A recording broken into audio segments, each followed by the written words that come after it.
Most men try to be louder to feel powerful. They talk too much and still say nothing that matters. The men who actually control rooms don't talk more. They understand psychology and they use it silently. Let me share with you a few psychological tricks that don't make you manipulative. They make you untouchable. Number 1, the Ben Franklin effect. This simply means that you have to make them invest in you. If you want someone to like you, don't do favors for them. Ask them for one.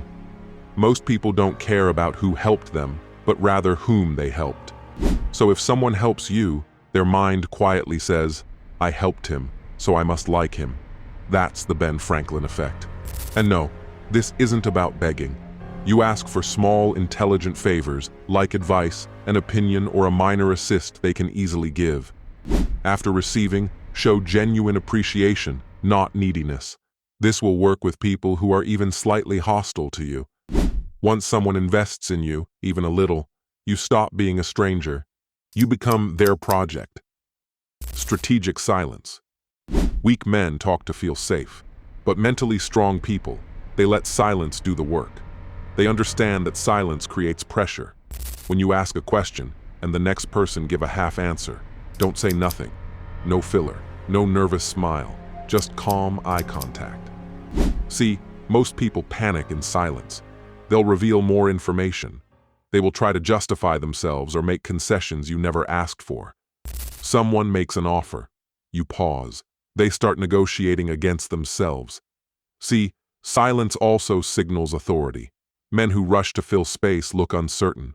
Men who know when to take a pause look like they're deciding your fate. They seem to be in control and come across as someone who have everything under control. It's like looking into someone's eyes and telling them that, I don't care about your approval, and that too without using any words. Scarcity, be harder to access. If you're always available, you're disposable. See, the human mind assigns value through scarcity. Rare things feel important. Common things feel replaceable. And this applies to most of important things in your life, be it scarcity of time, attention, or presence. And most men fail here. You know why? Because they over-explain, over-text, over-show up. But you shouldn't fake scarcity. You don't need to. You can become scarce by having standards. Don't reply instantly unless it's necessary. Stop saying yes to everything, and don't reveal everything at once. The moment people feel they could lose access to you, their respect increases. Not because you played games, but because you proved you have a life that doesn't revolve around them. Mirroring and matching.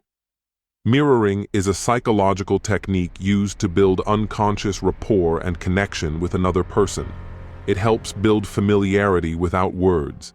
It involves subtly adopting the other person's behavior. And the key here is subtlety. You cannot copy or mock next person.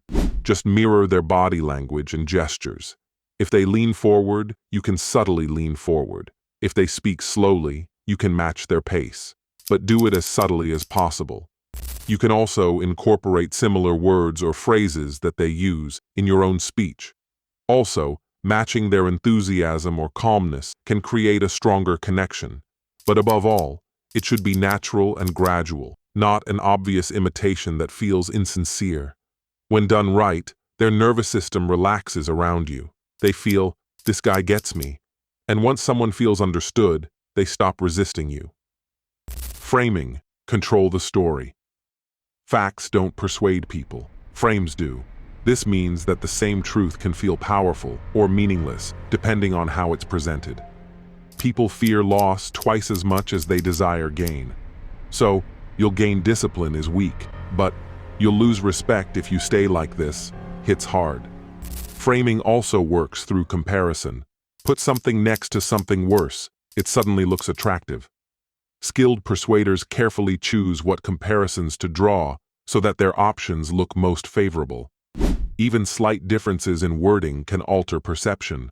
For instance, food labeled 90% lean is often preferred over 10% fat, even though they are identical. There is one most dangerous frame, and it is called assumptive questions. You don't ask, do you want to do this? But, do you want to start today or tomorrow? These questions are powerful because they already assume agreement and focus only on implementation details.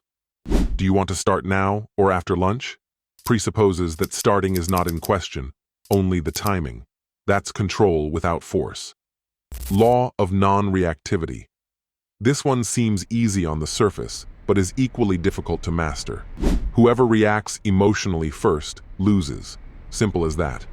To stay calm and in control when everything around you is turning to hell is a superpower. See, if someone insults you and you snap, they control you. If someone provokes you and you stay calm, they get hit in the face and eventually they expose themselves. This non-reactivity creates psychological dominance. It signals, your behavior doesn't move me and your loudness can't shake me kinda aura. This calmness in men feel dangerous because others don't know what it takes to break them. All these tricks aren't for manipulation. They're tools for self-control. Use them without discipline, and you become just another insecure man playing games. But when you use them with discipline, you become calm, attractive, and dangerous.